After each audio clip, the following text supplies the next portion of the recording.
साथियों, आज से 60 साल पहले एक ट्रेन के फर्स्ट क्लास कोच में एक मर्डर होता है और उस डेड बॉडी के पास ना तो कोई सामान था और ना ही कोई ऐसा कोई कागज़ था जिससे पहचाना जा सके कि ये लड़की कौन है, कहाँ से आई है और कहाँ पे जा रही थी।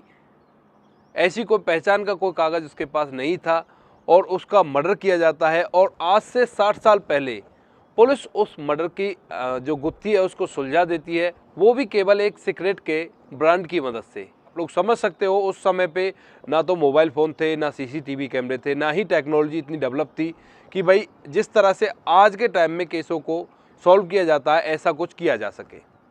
तो आइए समझते हैं पूरी कहानी को, आखिर क्या हुआ था, क्यों हुआ था, कौन थी यह महिला जिसकी हत्या की गई थी और आखिर क्यों इसकी इस तरह से हत्या की गई थी। नमस्कार दोस्तों, मेरा नाम है जीतू सौरव और आप लोग देख रहे हो तिरछी बात चैनल। वीडियो को ज़्यादा से ज़्यादा शेयर करें और पेज को फॉलो करना ना भूलें। आज की जो घटना है ये आ रही है मद्रास बॉम्बे मेल। एक ट्रेन है जो कि मद्रास से निकली है और बॉम्बे की तरफ जा रही है। अब बॉम्बे पहुंचने में उसको थोड़ा ही टाइम है और दिन है 16 अगस्त 1964 का, यानी कि आज से 60 साल पहले। तो 16 अगस्त 1964 को रास्ते में एक जगह पड़ती है दादर।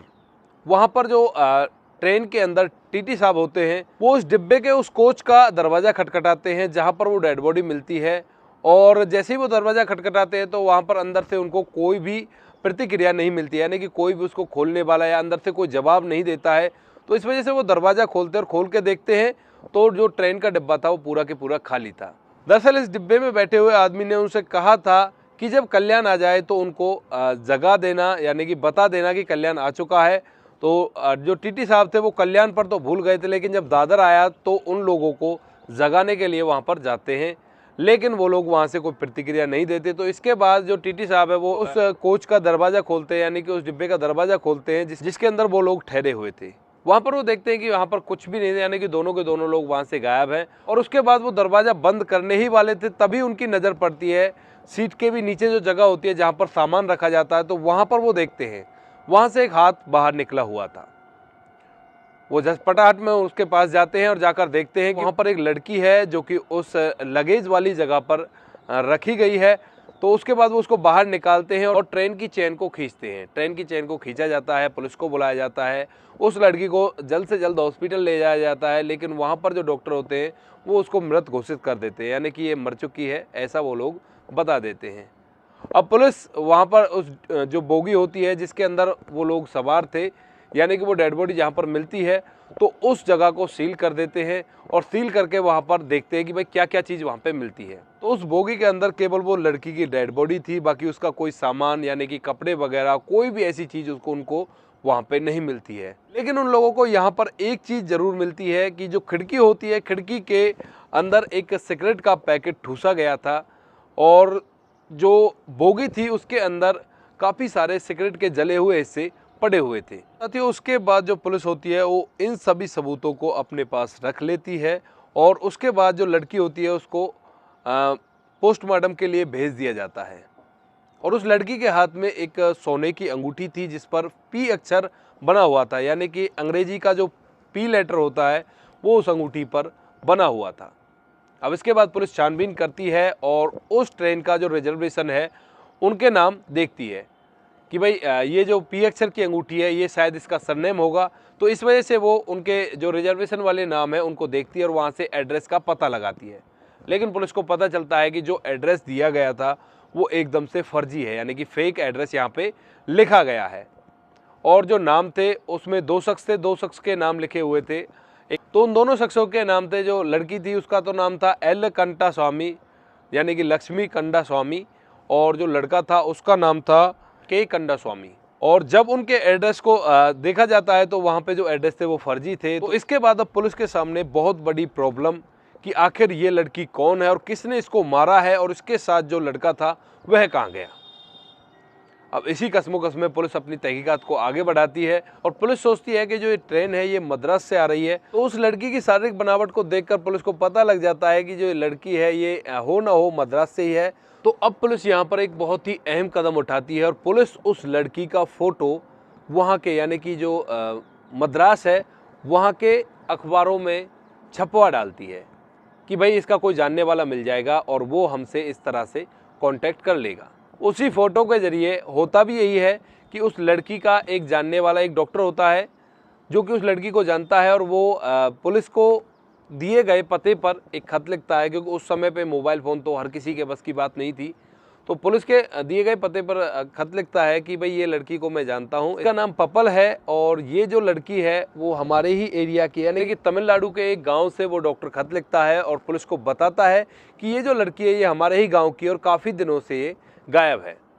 इसके बाद पुलिस वापस रिप्लाई करती है खत के ज़रिए ही, ऐसे तो हम नहीं कर सकते, आपको आना पड़ेगा, यहाँ पे मुंबई आना पड़ेगा और मुंबई आकर इस डेड बॉडी की शिनाख्त करनी पड़ेगी, यानी कि पहचान करनी पड़ेगी और उसके बाद इस डेड बॉडी को हम आप लोगों को सौंप सकते हैं। अब इसके बाद जो डॉक्टर साहब होते हैं वो पपन की माँ को मुंबई अपने खर्चे पर भेज देते हैं उसकी बेटी की शिनाख्त करने के लिए, यानी कि उसकी डेड बॉडी की पहचान करने के लिए मुंबई पुलिस के पास उसको भेज देते हैं। उसके बाद जो लड़की की माँ होती है यानी कि पपन की माँ होती है वो वहाँ पर जाती है और जाकर देखती है कि भाई ये उसकी लड़की है और जो कि मृत है फ़िलहाल, यानी कि मरी पड़ी है। अब इसके बाद पुलिस अपनी तहकीकात को आगे बढ़ाती है और उस लड़की की माँ से पूछताछ करती है कि कौन हो सकता है जिसने आपकी बेटी की इस तरह से हत्या की है। तो लड़की की माँ है वो बताती है कि मेरी 5 बेटियां हैं और 5 में से एक ये भी थी और इसका कुछ दिनों पहले तलाक हुआ था और इसने अपने पति के ऊपर खर्चे के लिए केस डाला हुआ था, यानी कि जीवन जीने के लिए जो खर्चा चाहिए था उसके लिए उसने अपने पति पर केस डाला हुआ था। तो हो सकता है कि इसका जो पति है उसी ने इसको इस तरह से मौत के घाट उतार दिया हो। तो पुलिस वहाँ से उसके पहले जो पति था यानी कि उस लड़की का जो पति था उसका फ़ोटो लेती है और उसी टीटी साहब को जिसने उस डेड बॉडी को ढूंढा था, यानी कि उस कोच के अंदर डेड बॉडी को जिसने पाया था, तो उस टीटी साहब को उसके पहले पति का फ़ोटो दिखाती है और पूछती है कि भाई ये आदमी था क्या जिसने आपको कहा था कि भाई हमें उस जगह पर उठा देना। तो उसके बाद टीटी साहब कहते हैं कि नहीं भाई ये नहीं था, यानी कि पुलिस वालों को बता देते हैं कि भाई ये आदमी वह नहीं था। अब इसके बाद दोस्तों पुलिस उसकी माँ से फिर पूछती है कि भाई और कोई जिस पर तुम्हें शक हो। तो उसके बाद जो लड़की की माँ है वो बताती है कि भाई मुझे गांव के सरपंच पर थोड़ा सा शक है।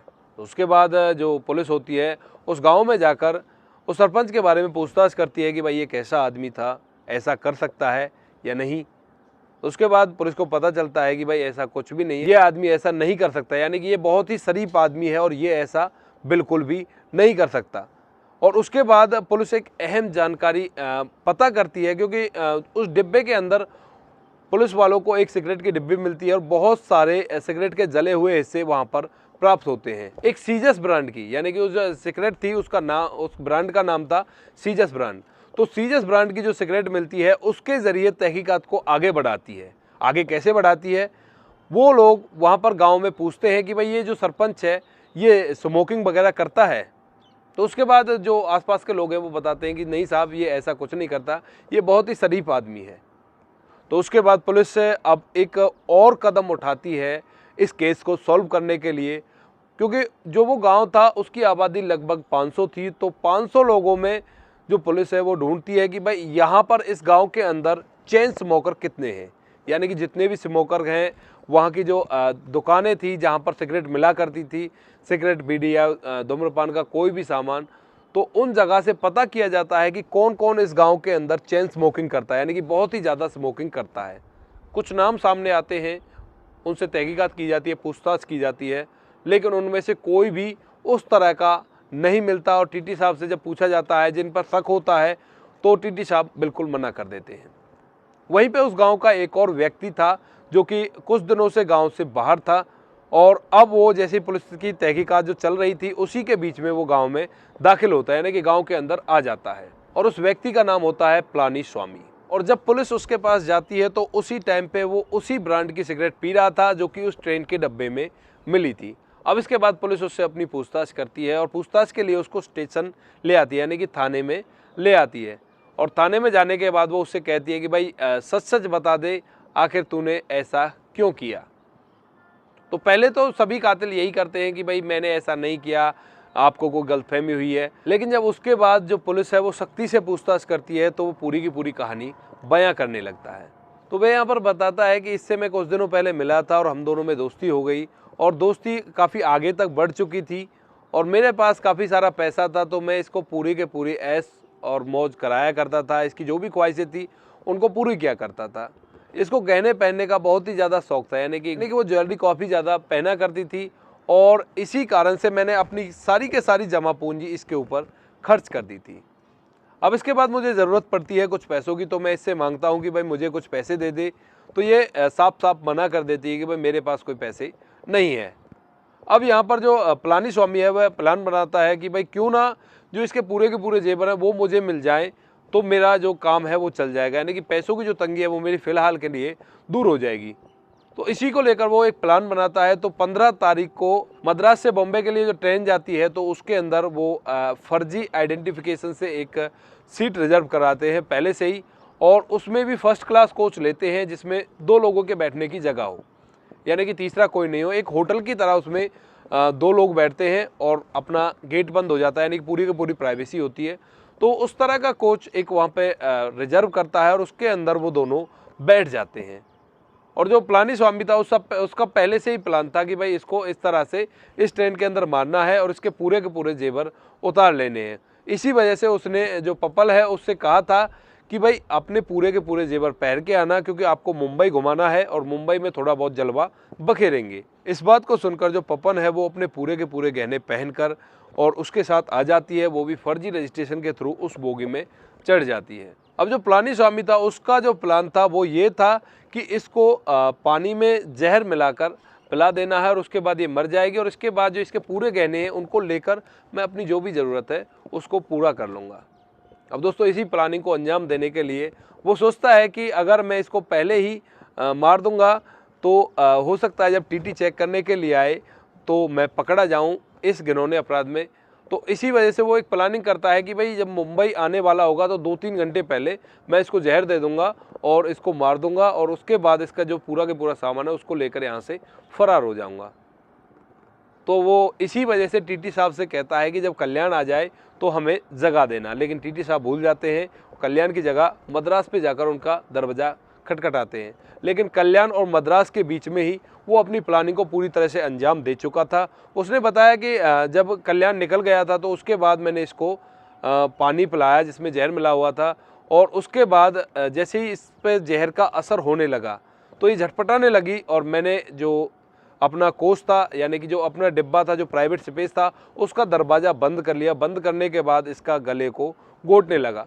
घोंटने के बाद उसने भी विरोध किया, यानी कि जब जान पर बनाती है तो हर कोई इंसान विरोध करता है, हर कोई जीव विरोध करता है, या कोई भी जीव है वो इसी जैसी उस पर बनती है वो ज़रूर करता है।